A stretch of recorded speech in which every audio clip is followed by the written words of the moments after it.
Hi guys, welcome back to my channel. It's been long and last posted in this channel. It's because I have other social media account that I'm handling, and I'm always busy. That's why I don't regularly come to this platform.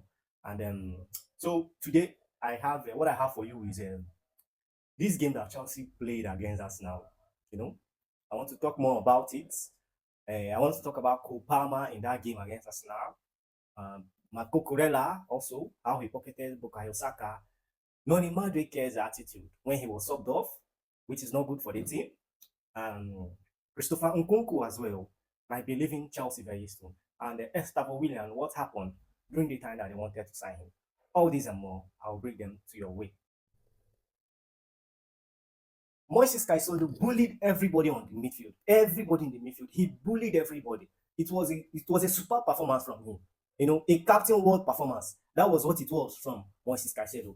Yes, Lavia. There's something that happened that I saw that I kind of something that I noticed in that particular match. When Lavia was in that game, Arsenal couldn't really Chelsea didn't allow them play. Like Chelsea were combative throughout. So Arsenal didn't create much.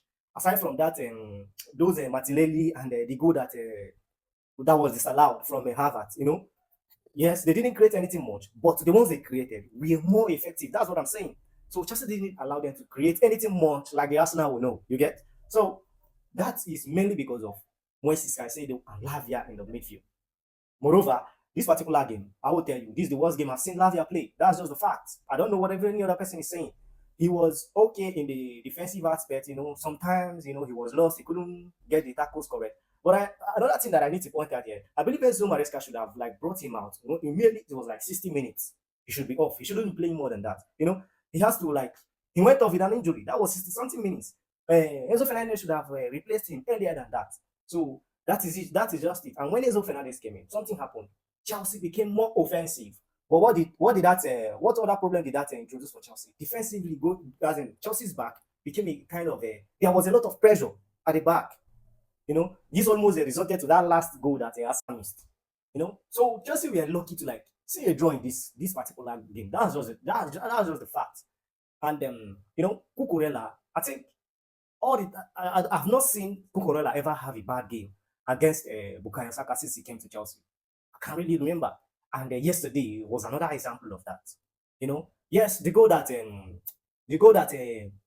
Martinelli scored. Yeah, it started from his wing. Yes, him losing Saka and Saka giving the ball to what is his name, Odegaard. Why Odegaard has been quiet throughout the game, though he was effective. The way that he commanded the way that Arsenal played and all those things, but he was ineffective because of the Chelsea midfield. The Caicedo Lavia combativeness.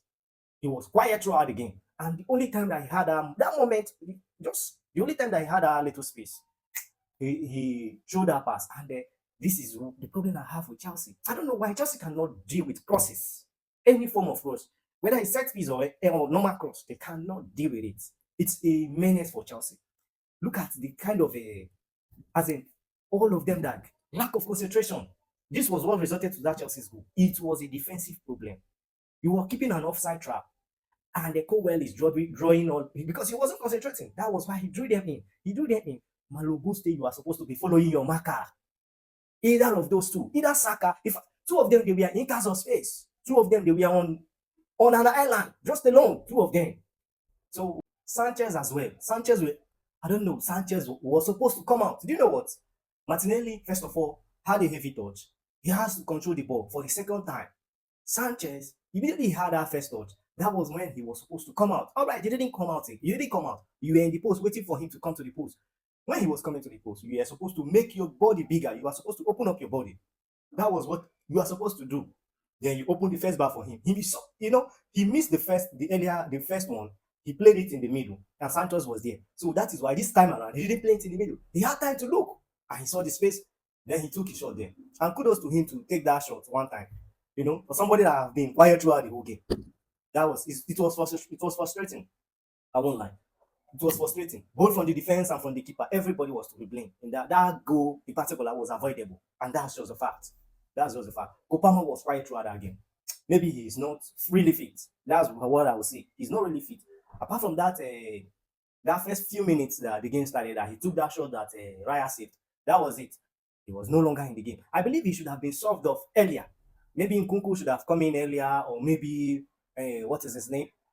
Jao Felix. I don't know. He should have done something. Kupama shouldn't last that long in that game. And we need Kupama to be performing in big matches. I think this, since the season started, he have not been performing well for Chelsea in big matches, unlike how he did for Chelsea last season. So he needs to be performing well.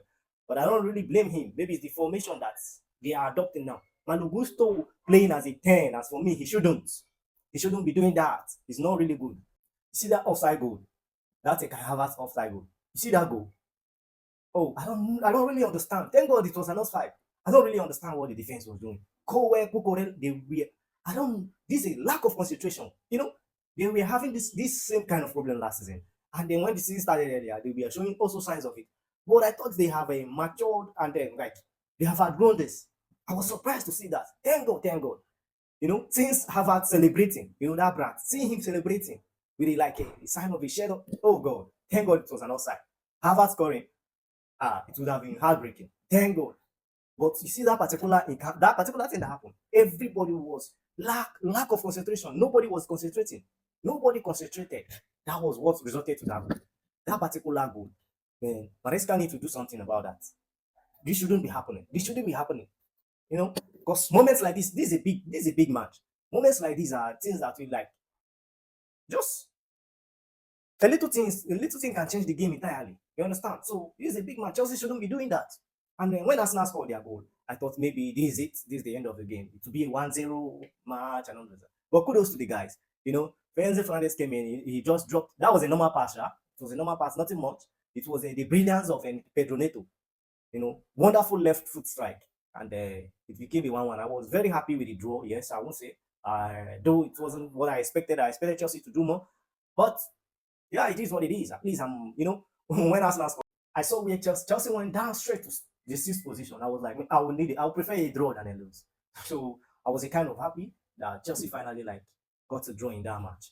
And then something happened when Noni Madueke was substituted for Mikhailo Modric. He went straight down the tunnel.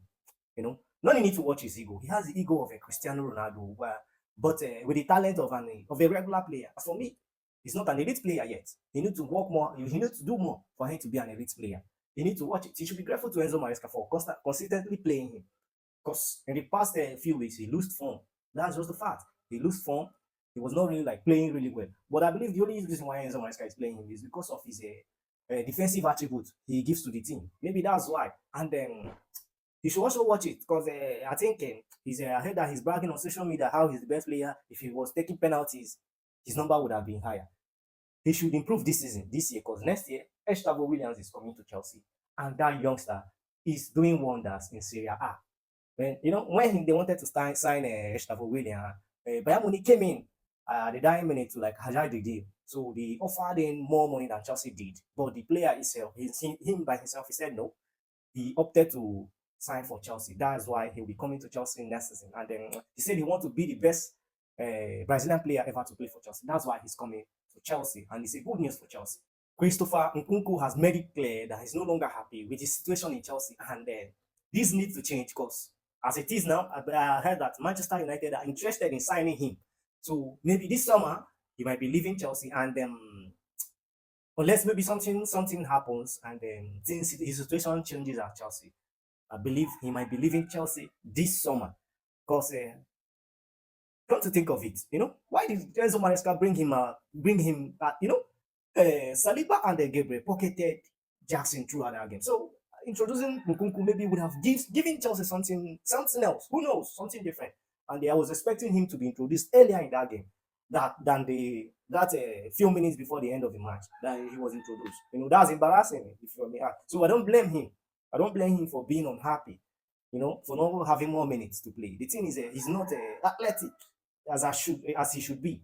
I'm not saying he's a wonderful player, good player, but that is what I'm also thinking. Because the kind of strikers that Amaron, these new Manchester United could. They are strikers versatile strikers that are very, very combative. But I don't see Nkunku being combative. So I don't know. Maybe he'll be leaving Chelsea come this summer. I don't know. And a lot of people are in that position that he should be playing. There is a Kopama and